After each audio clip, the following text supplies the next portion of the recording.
नमस्कार दोस्तों। आज हम लोग उत्तर वैदिक कालीन राजनीतिक व्यवस्था पर चर्चा करेंगे। ऋग वैदिक कालीन राजव्यवस्था से किस प्रकार इसमें परिवर्तन आया, क्या क्या परिवर्तन हुए, इन सारी तथ्यों को आज हम लोग देखेंगे। यह चैप्टर विभिन्न ऑब्जेक्टिव परीक्षाओं के लिए उपयोगी है, साथ ही मेंस में भी इसका मदद आप लोग ले सकते हैं। तो हम लोग आज देखते हैं उत्तर वैदिक कालीन राजनीतिक व्यवस्था के बारे में। तो उत्तर वैदिक काल में आर्यों का क्षेत्रगत विस्तार हुआ, यानी कि आर्य जो है सप्त सिंधु प्रदेश से उत्तर प्रदेश एवं बिहार की ओर आए। तो आर्यों का जब विस्तार हुआ, इसकी जानकारी हम लोग पहले पढ़े हैं। शतपथ ब्राह्मण के अनुसार विदेह ने सदानीरा के क्षेत्र को आर्य बस्ती के रूप में बसाया।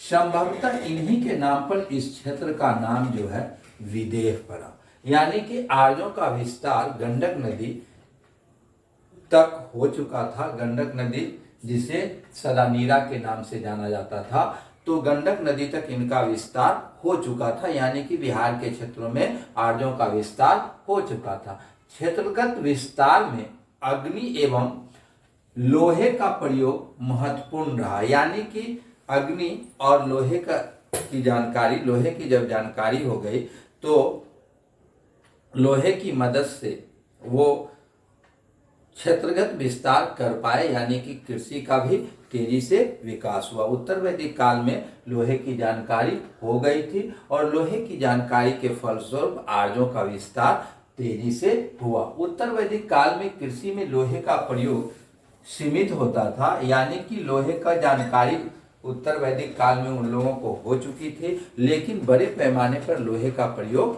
नहीं किया जाता था। लोहे का प्रयोग वैदिकोत्तर काल में जाके वो लोग बड़े पैमाने पर करने लगे। तो लोहे के प्रयोग होने के पश्चात जो है सो कृषि में भी अधिशेष उत्पादन होने लगा था। अधिशेष उत्पादन होने के कारण अर्ध शहरी क्षेत्रों का भी विकास उत्तर वैदिक काल में होने लगा था। तो क्षेत्रगत विस्तार हो जाने के कारण कबीलाई संस्था जो थी या जनजातीय संस्थाएं जैसे विधर सभा समिति थी, इसका महत्व अब गौण होने लगा, यानी कि इसका महत्व अब घटने लगा था। उत्तर वैदिक काल में क्षेत्रीयता का उत्थान हुआ, स्वजातीयता का उत्थान हुआ और राजा का पद महत्वपूर्ण ये है, राजा का पद जो है सब अस्थायी और वंशानुगत हो गया।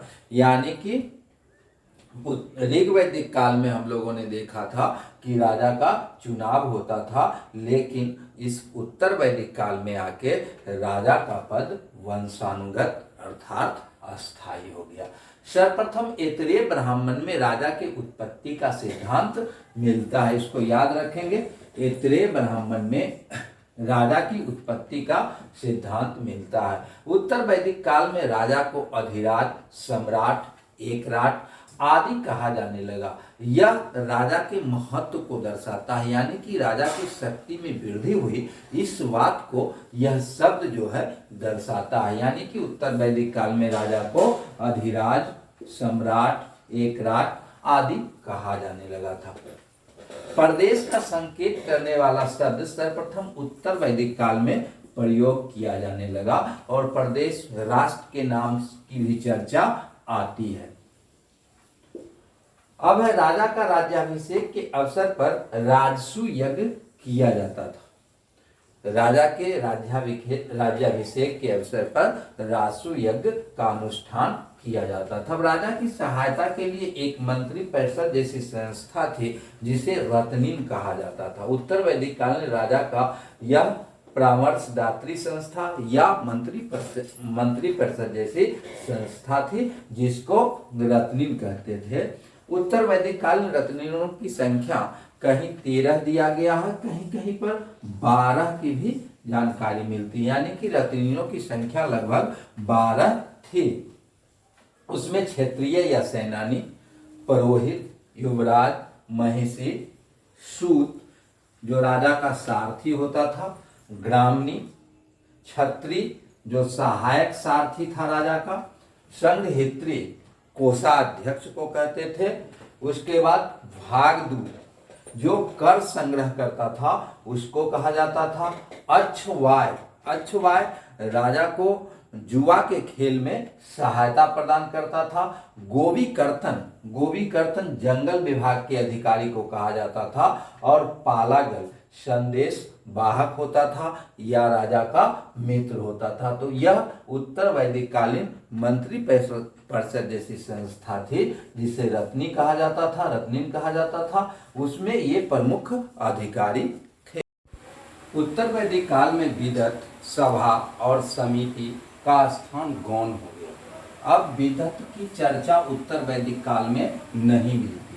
अथर्ववेद में सभा और समिति को प्रजापति की दो पुत्रियां कहा गया है। अथर्ववेद में सभा को नरिष्ठा भी कहा गया है।